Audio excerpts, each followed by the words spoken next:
vous toutes, bonjour à vous tous. Ravi de vous retrouver comme chaque jour à 10h sur ce plateau. Pour votre émission, vous êtes formidables chaque jour, du lundi au vendredi. Alors à l'honneur aujourd'hui, un passionné de maquettes, Nicolas Sidor. Il en réalise de magnifiques. Il nous parlera de son parcours, de sa patience aussi et de son amour pour les parcs d'attractions. Je recevrai aussi Patrice Gélis, cofondateur et copropriétaire du parc d'attractions Nigloland situé dans l'Aube. La saison n'est pas terminée.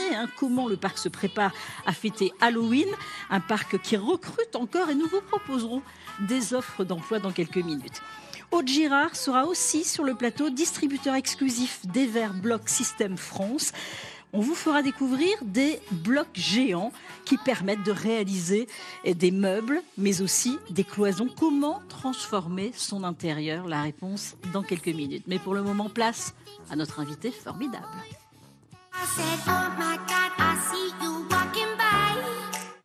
Bonjour Nicolas Sidor. Bonjour. Merci d'avoir accepté notre invitation. Merci à vous. Vous êtes aujourd'hui notre invité formidable sur ce plateau, mais ils sont tous nos invités formidables, évidemment, aujourd'hui sur ce plateau.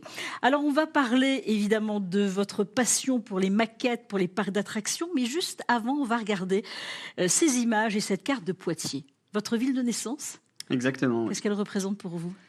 C'est ma ville de naissance et bien on l'associe beaucoup au Futuroscope bien sûr. Poitiers, et puis je vais pas déroger à la règle, ça sera aussi le Futuroscope, là où on va dire ma passion a commencé pour les parcs. Oui, parce que vous étiez jusqu'à 7 ans, c'est ça? C'est ça, oui, jusqu'à 7 ans. Mes parents d'origine troyenne sont partis pour des raisons pro sur Poitiers, et puis après je suis revenu. Et après vous êtes revenu Nigloland. Voilà, vous êtes revenu dans l'Aube, vous avez découvert Nigloland. On va parler de ce que vous avez fait aussi. Et pourquoi vous réalisez toutes ces maquettes? DUT génie mécanique et productique à Reims pour travailler dans la conception. Le début, c'était la conception des parcs. Vous vous êtes dit, j'aime les parcs, je vais peut-être travailler dans ce domaine-là. C'est ça, en fait. Dans l'idée, c'était vraiment de devenir créateur de nouvelles attractions. Et puis, on va dire que la vie, on a décidé autrement. Je me suis réorienté dans la grande distribution et dans la logistique. Et dans la logistique, vous avez fait plein de choses, et vous avez gravi les échelons aussi, justement dans la logistique.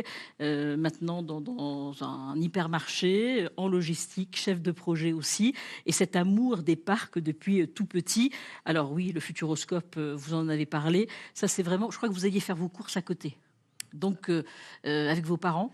Et alors, vous avez vu, c'est vrai qu'il y avait des centres commerciaux qui étaient bien plus proches de chez nous, mais j'aimais bien demander à ma mère si on pouvait pas pousser vers le centre où il y avait le Futuroscope, ne serait-ce que pour voir les pavillons au loin, et j'étais content avec ça. Bon, pour aller à Nigloland, là, il n'y a pas il y a les magasins d'usine à Troyes, mais qui sont quand même plus loin. Mais là, il faut y aller complètement. Et ça, vous demandiez d'aller voir, et vous aimiez toujours Nigloland. On va en parler tout au long de cette émission. Vous aimez aussi, vous me disiez, différents parcs, les parcs Astérix, Walibi, Disney, Alligator à l'étranger aussi, il y en avait, mais le préféré, c'est vraiment Nigloland. Et on va en parler. Nigloland situé dans l'Aube, parce que vous nous regardez en Alsace, en Lorraine et dans toute la Champagne-Ardenne, et c'est encore possible d'y aller. On en parlera dans quelques minutes. Alors, comment est arrivée cette idée de créer un parc miniature, mais de réaliser vraiment le parc Nigloland? Une partie pour le moment, c'est pas terminé. Oui, non, c'est pas terminé. On va dire que c'est arrivé tout petit. J'adorais cette ambiance dans les parcs où on y passe un bon moment, on est en famille, entre amis, et on oublie tous nos soucis. On voit les images là, c'est incroyable. Oui, voilà, oui. On oublie tous nos soucis, et c'est ce que j'avais envie de reproduire à la maison. Et en étant petit, ce sont des jouets. Ouais. Et cette passion est restée, avec quelques coupures dans quel la vie. Boulot. Mais quel boulot, quel boulot. Bon, c'est vrai que le principe de cette émission aussi, c'est qu'on a toujours un petit message surprise, une petite vidéo surprise. C'est pour vous. Regardez. Salut Nicolas, on est presque en direct de Nigloland, là où on est en train de préparer la 20e édition d'Halloween. Au nom des équipes et au nom de notre famille, on voulait vraiment te féliciter parce que ton boulot est juste magnifique, incroyable. Chaque année, tu t'améliores. Chaque année, ça devient de plus en plus grand, de plus en plus beau, de plus en plus qualitatif. C'est formidable. Encore une fois, un grand bravo. Et pour finir, je voulais te demander si tu aimerais produire la maquette du nouvel hôtel de Nigloland qui devrait voir le jour d'ici 2024. Voilà, on espère compter sur toi. Très bonne émission à tous. À bientôt. Alors, Waouh. l'oncle est là à côté. Ah, attention. Hein. Alors. Je suis pris dépourvu aussi. Moi. Oui, bah oui, c'est un message qu'on a montré à personne pour le moment. C'est une surprise. Merci en tous les cas à Rodolphe Gélis qui a dit oui tout de suite, mais je voulais votre réaction. C'est, je sais pas trop quoi dire. Je suis quand même assez ému. Rodolphe qui est Il est directeur d'exploitation. Donc là, il vous demande quand même de travailler sur, de préparer une maquette sur le prochain. C'est pas pour la faire après, c'est pour la faire avant. Et parce que tu pourras peut-être amener des idées. Ouais, c'est ça. Et ouais. Alors, ta disponibilité là. Déjà, c'est une vraie reconnaissance du parc. Donc ça me touche énormément. Moi, à la base, c'est juste une passion et d'avoir la reconnaissance de la famille, de toutes les équipes du parc, c'est ce qu'il y a de plus beau pour moi. Bon. Donc, de l'émotion. Oui, tout à fait. Ouais. Et puis une demande en plus. Et en plus, il y a une demande. C'est un beau challenge et c'est avec plaisir que j'accepte. Hein. Bon. Dans cette émission, on demande toujours à l'invité principal, à l'invité formidable, une icône. Vous m'en avez dit 2. On va déjà voir la première en photo, parce qu'on fait toujours ça, on voit en photo la première. Donc, c'est évidemment René Monory, parce que c'est le fondateur du Futuroscope. Donc ça, c'est important pour vous. Oui, tout à fait. Alors, malheureusement, j'ai pas eu l'occasion de rencontrer ce monsieur, mais c'est une icône parce que il a réussi à faire un parc comme le Futuroscope où je suis pas persuadé grand monde aurait misé là-dessus, et lui il l'a fait, et il a une philosophie qui m'inspire beaucoup aujourd'hui dans mon univers. Voilà, avec les convictions de faire de la miniature, j'arrive à peut-être en faire un métier. C'est un cadeau, voilà. Et puis il y a le deuxième cadeau, parce qu'on m'a dit un deuxième nom quand même. Vous m'avez dit Patrice Gélis. Je me suis dit, on va pas mettre une photo, on va l'inviter. Et il a dit oui, et il est là, il est à côté. Merci, merci beaucoup d'avoir accepté cette invitation. Vous êtes heureux? Ah bah oui, c'était une belle surprise de le voir. Bon. Et effectivement, je me rappelle en 2016, on avait fait déjà un premier reportage à Nigloland pour présenter mes premières versions de maquettes, et j'avais dit il a beaucoup progressé là. C'était mes idoles. Mais de toute façon, j'étais quand même ému parce que quand on s'intéresse à un travail d'une vie et puis qu'on est reconnu comme ça par des amateurs en réalité. C'est ça, c'est formidable. C'est la reconnaissance aussi du parc et la reconnaissance là aussi de la famille pour votre travail. Allez, on en parle tout de suite avec Patrice Gélis de Nigloland et du travail justement de Nicolas. C'est tout de suite. Patrice, oui, c'est ça, vous êtes heureux. Comment ça s'est passé la première fois, et est-ce que vous avez été étonné justement qu'une personne s'intéresse tant que ça, parce qu'il en faut des heures, il faut de la patience pour construire une maquette et sur votre parc. Oui, je ne pensais pas que ça pouvait aller si loin dans le détail. On avait eu quelques présentations, mais de travaux par d'autres amateurs moins élaborés. Ouais. Là, c'est beaucoup plus élaboré, c'est plus fouillé, c'est plus recherché. Ça demande un vrai travail. En fait, il n'en est pas un, puisque c'est une passion. C'est une passion. C'est un petit peu comme nous quand on a construit le parc. Ouais, il y a autant de passion que de travail. En fait. Ouais, c'est vrai. Faut aimer. Alors, on a vu la maquette là, justement à l'antenne. On la voit toujours. On voit toujours ces images. Elle a été aussi justement au mois de juin, c'est ça, 2022. Donc il y a quelques mois, exposée au parc. Ça, c'était important pour vous?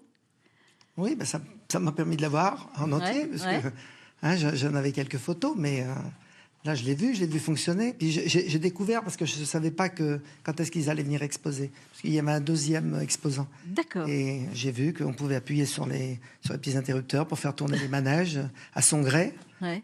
Ça m'a donné d'ailleurs une idée pour animer les maquettes du musée. Ah, d'accord. Je vais m'inspirer de ce qu'il a fait, parce que ça fonctionnait très bien. D'accord. Et le public s'y retrouvait tout de suite. Et c'est compliqué de transporter, justement, de transporter Vous n'avez pas peur que ça... Ah bah ça fait partie du risque, effectivement, risque. parce que c'est de la miniature, donc c'est toujours fragile et on a toujours un petit peu de casse, mais un petit coup de colle et c'est reparti. Et puis il y a toujours du travail, c'est-à-dire que vous ne...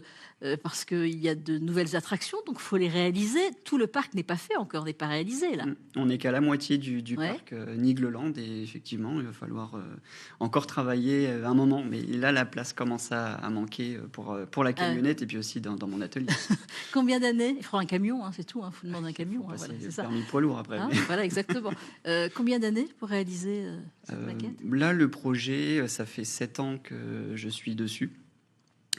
C'est quelques heures par-ci, par-là, le matin ou les week-ends. Et...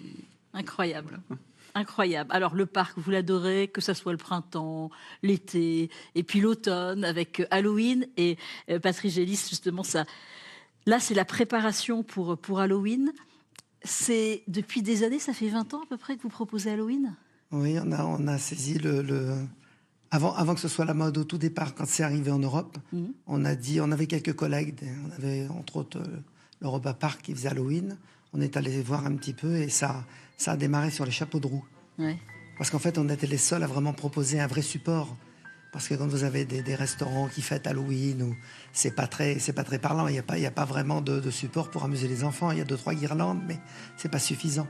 Et nous, on l'a fait avec tout de suite des animations bien ciblées et ça a fonctionné au quart de tour. Et ça fonctionne et c'est une ambiance particulière, agréable en tous les cas. Les enfants adorent, les adultes aussi. Alors là, on est au mois de septembre, c'est encore possible de réserver pour des week-ends et on espère qu'il fera beau, évidemment, et pour tout le mois d'octobre. Et ça ferme le 13 novembre, hein, c'est ça. On fait des prolongations, comme la dernière. Prolongation, voilà. Pour le plus grand plaisir, évidemment, des familles. Vous pouvez venir d'Alsace, de Lorraine, de Champagne-Ardenne. Alors, il y a aussi des réservations possibles parce que vous avez un hôtel, mais c'est réservé très rapidement parce qu'il y a quelques chambres, hein. Oui, on peut héberger que 120 personnes. Ouais. Mais là, c'est déjà bien pris, je crois. C'est à moins d'une défection. Voilà. Mais, et il y a mais on envisage un deuxième hôtel. Bien sûr. On va mettre l'accent maintenant là, sur l'hébergement. On va développer l'hébergement. Donc, comme on est beaucoup plus pointu qu'on ne l'était au départ, on va faire il faut qu'on fasse des thèmes. On a déjà plusieurs idées, on a plusieurs pistes. Et puis, il va travailler dessus, Nicolas. Voilà, pour préparer la maquette. Donc, ça va peut-être aller plus vite pour élaborer les projets. Il y a intérêt de s'y mettre là, il y a intérêt. Et puis, l'emploi, parce que vous recrutez énormément, justement, de personnes tout au long de l'année, pour les périodes aussi, quand ça ouvre au printemps. Et puis pour l'été, et pour cette période, vous recrutez encore. Alors on m'a envoyé justement la liste. Il y a des opérateurs d'attraction, ça c'est en CDD. Il y a une centaine de personnes qui sont encore recherchées. Des personnes pour la sécurité, pour la restauration, donc en cuisine, je suppose, en salle aussi. Beaucoup en salle, oui, puis aussi en cuisine. Hein. Et en cuisine, des chefs cuisiniers, on en cherche toujours, évidemment. Oui, le problème, c'est que tout le monde en cherche. Et ouais, tout le monde en cherche. Restauration rapide aussi pour servir, hein, je suppose dans les boutiques aussi. Et en CDI, écoutez bien, en CDI, des techniciens maintenance, des électriciens, des automaticiens. Donc c'est vraiment important. Et sachez qu'il y a du recrutement encore. Vous cherchez un job en CDD ou en CDI, il y a des possibilités. Oui, parce que les manèges sont de plus en plus techniques. On a des exigences beaucoup plus poussées qu'il y a quelques années. Donc même pour faire le même nombre de visiteurs, on a besoin de gens spécialisés, d'ingénieurs beaucoup plus pointus qu'il y a 20 ans. Alors vous retrouvez... C'est pas facile. C'est pas facile, oui. Mais il y a toujours les mêmes qui reviennent régulièrement quand même. Les saisonniers, on va dire un plateau de saisonniers qui reviennent. Souvent des jeunes qui ont... Bon, ils font des rencontres, il y a une bonne ambiance, c'est agréable. Bon, malheureusement, on les perd parce que ces jeunes-là, quand ils ont fini leurs études, ils essayent de trouver des jobs à temps plein. On ne peut pas tous les embaucher à contrat indéterminé. Mais on aimerait bien. Si vous aimez les parcs, il y a des CDI aussi, donc pour travailler tout au long de l'année, parce que même quand le parc est fermé, de mi-novembre jusqu'en avril. Oui, il y a beaucoup d'activités, puisqu'on rénove, on construit, on fait des nouveautés, on entretient. C'est un travail, c'est 12 mois sur 12. Il y a une attraction que vous préférez? C'est parfait. C'est compliqué, hein? Non, la nouvelle, évidemment. Bien sûr. Mais j'en ai plusieurs sur lesquels j'ai beaucoup travaillé. Par exemple, le gros grand 8 qu'on a, le Pina Blitz. Ouais. On a dessiné avec un ingénieur qu'on a chez nous, Philippe Dinan. On a dessiné le parcours, on l'a étudié, on l'a proposé au constructeur. On a amené un projet abouti à 90%. On savait ce qu'on voulait, on avait bien creusé le sujet. Et c'était une réussite formidable. C'est ça aussi qui est intéressant, c'est d'amener sa patte personnelle. Il y a une attraction que vous préférez ? L'Alpina Blitz. Ah bah oui, voilà, vous êtes d'accord. Et Aude, je peux poser la question, Aude Girard, qui est aussi notre invité. Vous connaissez le parc Nigloland ? Alors j'y suis allée il y a quelques années, mais il faudrait que j'y retourne. En fait, ça me donne envie d'y retourner là. Et oui, parce que ça a vraiment pour toutes les nouveautés, ouais. Et évidemment. Bon, en tous les cas, vous restez avec nous, Patrice Gélis, tout au long de cette émission et jusqu'à la fin de cette émission.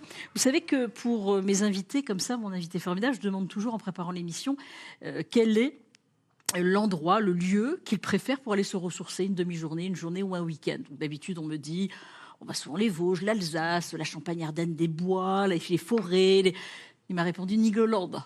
Vous êtes fiers ? C'en est presque gênant. Vous vous rendez compte un petit peu ? Alors, qu'est-ce que vous ressentez réellement quand vous êtes dans un parc d'attractions ? Eh bien, c'est un moment unique de partager avec la famille, les amis. Là, aujourd'hui, moi, j'ai ma fille qui a 7 ans, qui commence à faire des manèges à sensations aussi. Ouais. Et c'est toujours un régal de la voir s'éclater. Et du coup, on passe un moment privilégié tous les deux. Et avant d'avoir peut-être des enfants, vous y alliez seul même ?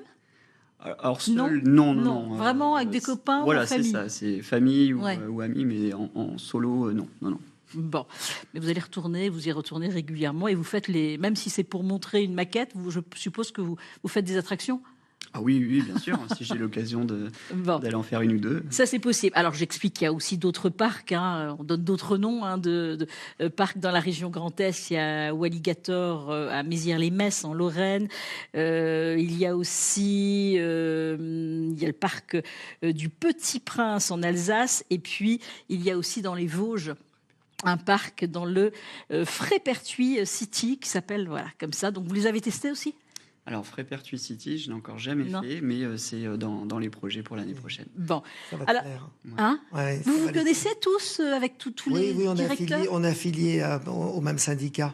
Oui. Le SNELAC, un syndicat qui regroupe les parcs de petite taille, moyenne taille ou les géants comme Disney ou Astérix. Et donc, ça nous permet plusieurs fois par an d'échanger, de se rencontrer. Puis on va souvent se voir. Ouais. On prend la voiture avec la famille, ça fait une sortie, on va espionner un petit peu, non mais amicalement. Et pour acheter aussi peut-être des attractions, ça c'est plutôt à l'étranger ? Généralement, les constructeurs, malheureusement, sont essentiellement à l'étranger. Ouais. Mais on peut prendre des idées chez nos collègues. Ouais. On essaye bien sûr de les accorder avec notre thème. Ouais. Les mêmes manèges, souvent, peuvent être déclinés dans divers thèmes. Mais pour en revenir Nicolas. Au parc des Vosges, Frépertuis, c'est très bien, ça va te plaire, parce que c'est très soigné. C'est pas très grand, parce qu'il est enclavé dans la vallée, mais c'est très soigné, c'est très qualitatif. Bon, donc il faut y aller. Voilà, il faut y aller. Je fais de la pub pour les collègues. C'est dans les Vosges, c'est sympa, c'est très bien. Bon, alors moi je voulais vous montrer aussi, à vous tous, la plus grande fête foraine au monde, mais en maquette. Vous connaissez peut-être, c'est à Famec en Moselle, donc c'est dans la région. On va regarder ce reportage de Julie Roth et d'Emmanuel André. Donc voilà le certificat officiel du Guinness. C'est encadré et certifié. Le nom du Moselland sera inscrit dans le Guinness des records 2022. Je suis content de cette prouesse, oui. Je pense que pas beaucoup de monde peut réaliser ça encore aujourd'hui, mais bon. Et c'est super, voilà, je suis content. Son exploit, la plus grande fête foraine jamais réalisée entièrement en Lego. Cette année a imaginé et expérimenté le projet 1 million de pièces pour un décor qui a dépassé les 30 mètres carrés. Mais ne cherchez pas de briques colorées dans son appartement, ses trésors sont bien gardés. Et voici la Batcave, la pièce secrète. Il y en a partout, c'est optimisé au moindre centimètre carré. Et on fait avec l'espace qu'on a, il y en a du sol au plafond.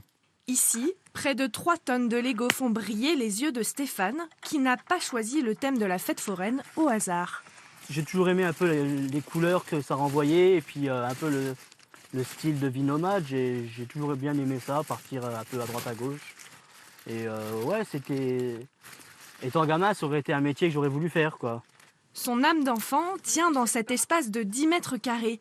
Chef cuisinier de métier, il a été obligé d'apprendre quelques notions d'électricité. Vous voyez, aujourd'hui, il tourne. Donc je travaille aussi sur des éléments motorisés pour pouvoir animer et donner un peu de vie à cette fête foraine. Stéphane ne cesse d'améliorer ses créations. Il a déjà imaginé son prochain record, un décor qui tiendra cette fois-ci sur 50 mètres carrés. Non, mais c'est incroyable, hein. Vous avez vu ça? C'est incroyable le travail. Vous connaissez? Oui. Ah oui, je connais, je le suis sur les réseaux depuis quelques mois. Ouais. 1 million. Là, il y a un investissement sérieux. Là. Non, mais c'est ça, le budget. Le budget est énorme. Le budget, mais vous aussi, le budget, c'est important. Mais pas tant que ça, parce qu'en fait, je crée les pièces moi-même. D'accord. Parce que ça n'existe pas sur le marché. Hein, donc c'est plus facile, ça coûte moins cher que... Ça coûte moins cher. Après, plus facile, je ne sais pas. Ouais, c'est un collectionneur recycleur. Recycleur, et ça, c'est très bien. Mais là, vous avez vu 1 million de Lego pour réaliser cette maquette, une maquette de 30 mètres carrés. Ça réserve, là. Mais c'est un magasin. Ah, c'est magnifique. C'est incroyable. Vous avez été le voir ou pas? Non, j'ai pas eu l'occasion. Il a peut-être été contacté par Lego pour faire des fois des protos, des choses comme ça. C'est possible. Alors, il n'a pas été, il le sera peut-être. Hein. Oui, il y en a. Ça vous impressionne aussi, je suppose? Très impressionné. Vous avez vu? Mais ça va prendre de la place si vous faites les... Ah oui, alors là, il va falloir un hangar. Avec des manèges. Avec vos blocs là qui sont quand même plus impressionnants. Bon voilà, c'est incroyable cette patience aussi qu'il faut avoir. Et puis son projet là, c'est sur 50 mètres carrés la prochaine maquette prévue en tous les cas. Alors justement, vous me parliez de Lego et Guillaume Roussel, lui, il a 24 ans. On va voir quelques images. Et vous le connaissez? Oui, si. Vous le connaissez aussi, qui lui a eu l'idée de réaliser. Alors il a réalisé en 3 jours. Sa map monde, son globe en tous les cas, et il expliquait qu'il l'a mis sur une plateforme, Lego Ideas, voilà, et en moins de 3 mois, il a eu 10 000 votes, et ça a donc séduit la société danoise Lego. Il a été contacté, et elle est commercialisée depuis le mois de février, et il en vend dans le monde entier. C'est incroyable. Oui, c'est génial pour lui. Et en plus de ça, il a eu un stage. Il s'appelle Disney Brick sur les réseaux. Et il reproduit aussi Disneyland Lego. Et c'est magnifique. D'accord. Et on lui a proposé, la société justement danoise lui a proposé un stage de 6 mois. Donc, je ne suis pas étonné. C'est légitime. Hein. C'est légitime, ouais. Ah oui, quand on voit ce qu'il fait là. Et vous, ça vous tente pas de faire des choses comme ça qui soient après commercialisées? Pourquoi pas, effectivement. Vous avez d'autres idées? Peut-être un jour. J'essaye de développer certains goodies avec notamment des supports porte-photos sur des thèmes bien précis, d'attractions ciblées, et notamment sur Nigloland. Donc après, il faudra que je présente mon travail. Mais, parce que plus petit, c'était le but, ou même ado, c'était vraiment de travailler dans un parc, ou en tous les cas de préparer peut-être des objets ou la conception de différentes attractions, peut-être aussi. Mais ça, vous n'avez pas voulu faire une spécialisation dans ce domaine-là? Disons que mes choix privés et pro on fait que je suis tourné vers autre chose, mais ça reste dans un coin de ma tête.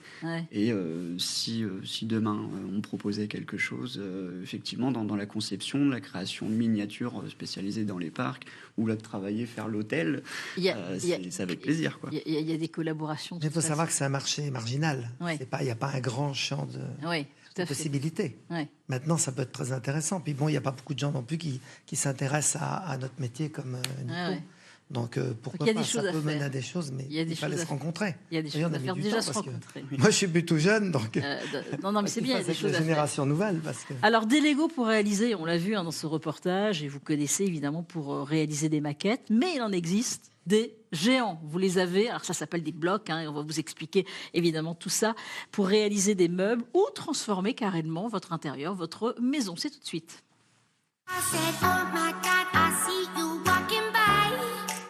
Bonjour Aude Girard. Bonjour. Merci d'être avec nous. On s'est dit, mais oui, il faut vous inviter. Évidemment, le thème de l'émission, c'est incroyable. Je ne sais même pas si vous connaissez. Vous connaissez, vous, ces blocs géants? Du tout, en fait, on a pu découvrir ça tout à l'heure. Ouais.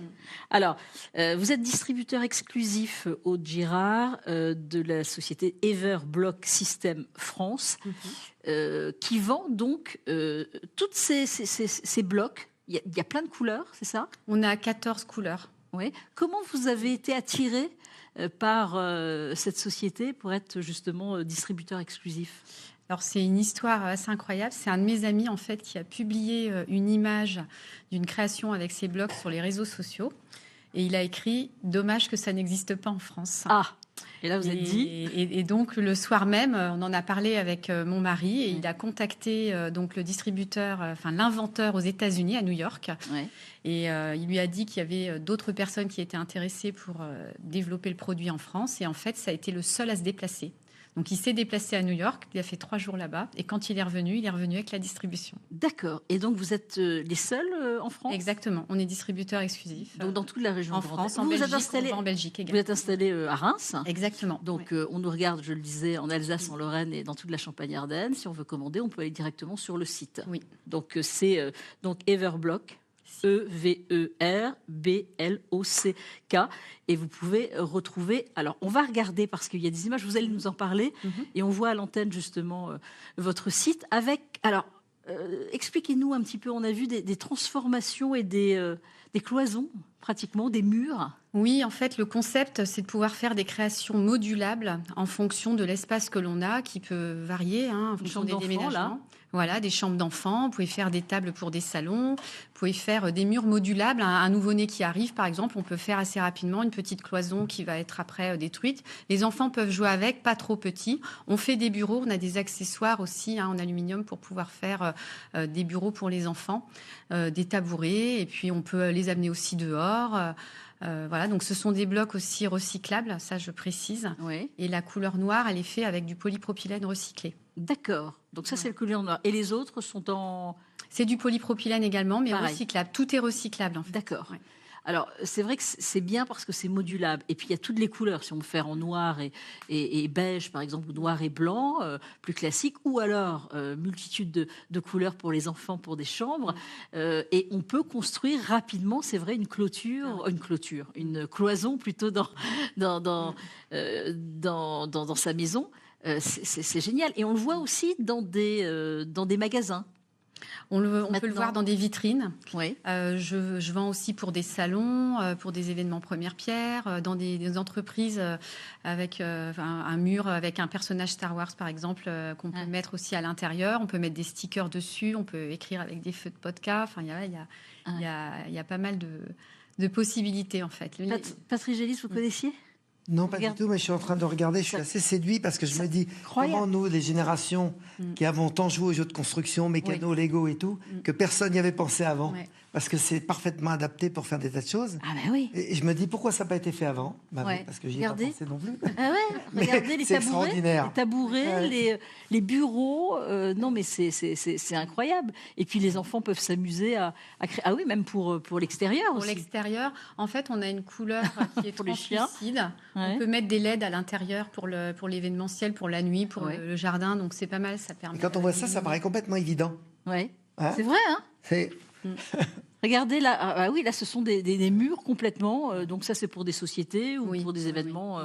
Donc ça peut des expositions. C'est formidable. Voilà, le mot est parfaitement adapté. La réaction, Nicolas. C'est waouh. C'est une découverte. Oui, c'est vrai que pourquoi on n'y a pas pensé avant à ces choses-là, mais c'est génial. Ouais. Bon, pour des chambres, c'est plus rapide pour monter. Ça, il faudra pas 7 ans là pour monter une maquette. Oui. Hein là, ça va être bien. C'est chouette. C'est formidable. Quel est le prix ? Alors, on a plusieurs tailles de blocs. Là, nous, on distribue 4 tailles. On a aussi les petites tablettes pour faire des fauteuils, des tabourets. Les petites marches aussi, je disais, pour les enfants. Exactement, dans la salle de bain, pour se laver les dents. Et oui, pour se laver les dents. Exactement.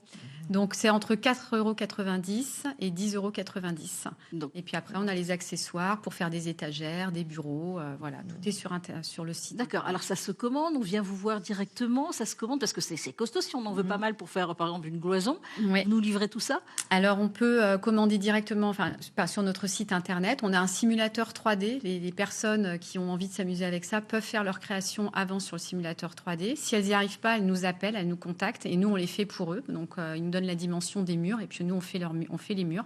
Ça nous permet d'avoir les quantités. On a quelques personnes qui viennent aussi voir. On a un petit showroom. Bon, ça, c'est plutôt des entreprises. Et puis sinon, des fois, les personnes commandent des échantillons pour voir à quoi ça ressemble, voir les couleurs. Et puis ensuite, une fois qu'ils ils ont vu, ils font la commande. Bon, je pense à vous, Patrice Gélis, avec l'hôtel qui va se construire. Eh bien, dans les chambres, il y a 2 lits, généralement, pour les parents et pour les enfants. Hop, vous faites une petite... Non, mais je suis séduit et pendant que je vous écoutais, je suis déjà en train de réfléchir où est-ce qu'on pourrait bien, mais on peut trouver certainement une bonne utilisation chez nous. Oui, tout à fait. Il va falloir aller sur le site et regarder, puis vous donnez vos cartes, évidemment. Mais on a voulu justement montrer, parce que là, on parlait de toutes les maquettes. Non, parce que c'est ludique, ça. C'est ludique et puis ça correspond vraiment à notre métier. Oui, oui. Bon, ben voilà, vous allez peut-être travailler ensemble. Pourquoi pas. Bon, Nicolas, moi, je voulais savoir, merci en tous les cas, mais vous restez avec nous, évidemment, jusqu'à la fin de l'émission. Vos projets, vos rêves, d'autres maquettes, vous avez déjà des projets dans la tête? Alors, les projets, oui, ce serait de continuer Nigloland jusqu'à arriver au bout.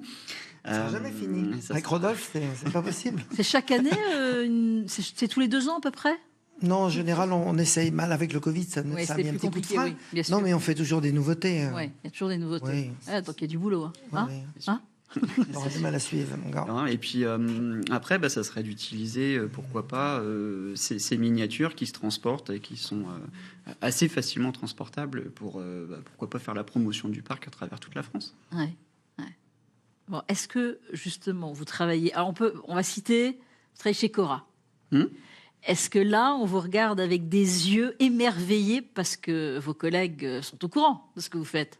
Oui, ils sont au courant, ils sont assez bluffés de voir ces choses-là, puisque c'est pas dans la grande distribution ou en logistique qu'on peut voir tout ça. Donc, oui, c'est... Et la période des fêtes de fin d'année, ils vous demandent de monter toutes les petites maquettes là ou non? Pour Cora? Oui. Jusqu'à présent, on n'a pas proposé. Non, mais peut-être qu'ils vont vous demander. Pourquoi pas? Bon, en tous les cas, plein d'idées encore. Restaurer des maquettes aussi, ça c'est votre truc ou pas? Alors depuis peu. Faut être bricoleur. Hein. Il faut effectivement être un peu bricoleur, mais aujourd'hui avec le savoir-faire que j'ai pu avoir au fil des années. J'arrive à faire certaines choses. Et puis, Patrice... Je vais confier une maquette. D'accord, à restaurer. C'est un modèle réduit puisqu'il est fonctionnel. D'accord. J'ai toute une collection que j'ai achetée j'ai pas acheté toute la collection, mais d'un collectionneur qui est décédé maintenant, qui avait fait toute la foire du trône. Ah oui. À des maquettes, toi qui es connaisseur de très belle qualité. Oui. Très belle facture. Il a passé sa vie avec son épouse. C'était Monsieur Mouchet et son épouse. Ils n'avaient pas d'enfants. Ils ont travaillé parallèlement à ça, mais ils ont passé leur vie à faire la foire du trône. D'accord. Dans tous les détails, les caravanes, les camions. Et heureusement, là, on a eu vent de la vente. La collection a été dispersée. Oui. Et moi, je l'ai su 2-3 jours avant. Et j'ai acheté les manèges qui ont appartenu à ma famille ou similaires. D'accord. Mais il n'y a pas de manèges qui n'ont pas... Donc, comme ils étaient en état un petit peu, c'est des trucs qui ont été construits à partir de 1945, donc jusqu'aux années 2010 peut-être. Donc il va les restaurer. Donc il est en train de les remettre en état. Nicolas va les restaurer. Voilà. Bon, en tous les cas... J'en ai confié une et ça se passe bien. Alors et ça se passe bien, donc normalement, voilà. Vous avez fait un test et ça a fonctionné. Je ne vais pas me risquer. Et ça a fonctionné, donc ça va continuer. Bon, on termine toujours cette émission par de la musique avec des artistes que vous aimez. Et c'est le grand écart entre certains. Il y a Orelsan. Oui. Ouais. Pourquoi Orelsan? Orelsan parce qu'il fait des chansons qui interpellent énormément, notamment l'odeur de l'essence qui est assez dure et qui est tellement vrai. Donc j'aime beaucoup. Vous êtes allé le voir en concert? Non, j'ai pas eu l'occasion. Bon, il faudra y aller évidemment. Dans un autre style, c'est pour ça que je disais qu'il y avait un grand écart. Armstrong. Oui. génial. Oui, c'est vrai que ce sont des goûts assez éclectiques, hein, mais c'est bien. Mais oui, ça là-dessus, j'aime toutes les musiques, mais c'est vrai qu'Armstrong, ça détend. Vous aimez Armstrong? J'aime les musiques de qualité. J'aime bien le jazz. C'est chouette le jazz aussi. Et puis le jazz, le swing, le bebop, toutes ces musiques qui sont dérivées du jazz, j'aime bien, c'est riche. Là, maintenant, on a des musiques. C'est pour vous deux, c'est pour vous deux. trois. Et puis on finit, on va danser avec David Guetta. Ah, effectivement. David Guetta. David Guetta, donc j'aime beaucoup la musique électronique. Et David Guetta, c'est l'artiste de référence. Qui dure depuis des années. Voilà, c'est ça, c'est qu'on va dire qu'il y a 2 générations. Et voilà, moi, c'était quand j'étais plus jeune. Aujourd'hui, il est toujours là avec l'autre génération et ça fonctionne toujours autant. Bon, il n'est pas venu, David Guetta, vous faire une soirée. On aimerait bien, mais il a des budgets un peu. Alors, comme on n'aime pas faire des opérations ponctuelles, parce que ce jour-là, malheureusement, il peut pleuvoir ou plus. Vrai. Donc, on ne peut pas prendre de risques. Et vous faites de temps en temps ou pas? Ou c'est compliqué justement parce Non, parce qu'on essaye de faire des opérations semi-ponctuelles, comme par exemple, là, pour 30 jours d'ouverture, on fait 30 jours d'Halloween. Mais on veut pas investir une masse de travail énorme, il n'y a pas que l'argent. Pour une soirée. Pour une soirée. Et puis on ne sait jamais s'il pleut, c'est vrai. Vous préparez ça en amont. Et c'est vrai que c'est... Il y a des collègues qui ont fait venir des chanteurs des chanteurs très cotés. Bon, ça marche bien de faire un concert, mais s'il fait mauvais... c'est vrai. Parce qu'on n'a pas des saisons comme cette année tous les ans. Non, là, c'est vrai. l'été depuis le mois de mars, mais c'est pas toujours. Et puis on n'est pas dans le Sinon, on reverrait notre position. Exactement. Mais peut-être après qu'il y aura de temps en temps une évolution par rapport à ça ou proposer. Mais c'est vrai que c'est plus compliqué. On revoit des images encore et on a envie d'y aller, évidemment. Merci beaucoup Nicolas Sider d'être venu sur ce plateau. On avait envie de vous découvrir. Moi, je suis contente qu'il soit venu, en tous les cas, Patrice Gélis, pour vous faire plaisir et pour nous faire plaisir. Merci de vous être plaisir. On a été bien accueillis. De vous être déplacé. L'émission est agréable. Bon, c'est bien. Alors vous reviendrez. Et puis merci beaucoup à Aude Girard, en tous les cas, parce que c'est une super idée. Vraiment, là, vous avez bien travaillé avec votre mari et vous êtes dit, là, tout de suite, le soir même, vous avez trouvé le système et il est parti et il a signé le contrat. Donc, plutôt sympathique. Merci beaucoup à tous les trois d'être venus sur ce plateau. Et Nicolas, vous avez été notre invité formidable aujourd'hui et tous les trois nos invités formidables. Merci à vous. Voilà, cette émission se termine. Merci de l'avoir suivi. On se retrouve demain matin dès 10h. Et oui, je serai là. Si vous voulez revoir cette émission ou les précédentes, vous allez directement sur le site de France.TV. Excellente journée. Profitez au maximum de cette journée. Demain, je serai là à 10h. Vous, je l'espère aussi. À demain.